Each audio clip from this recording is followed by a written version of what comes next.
China muling nagpakawala ng rocket kanina alas 3 ng umaga. Mga residente ng Palawan at Basilan pinag-iingat. Detalye ng balita mula kay Edniel Parosa, RH52. Edniel, good morning.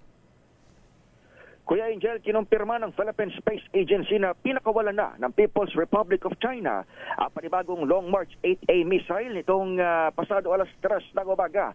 Batay sa paunang papala ng National Disaster Risk Reduction and Management Council, posibleng mahulog ang ilang debris nito sa layong 130 nautical miles mula sa El Nido, Palawan at 55 nautical miles mula sa Tabataha Reef, malapit naman sa Jimutaman sa Basilan.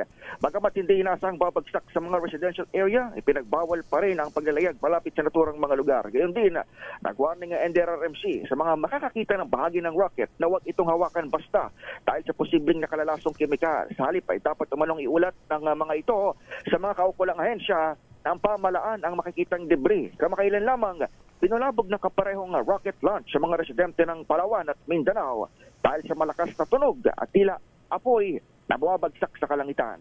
Ito sa Edniel Parosa, nag-uulat para sa DZRH. Una sa Pilipinas, una sa Pilipino. Maraming salamat, Edniel.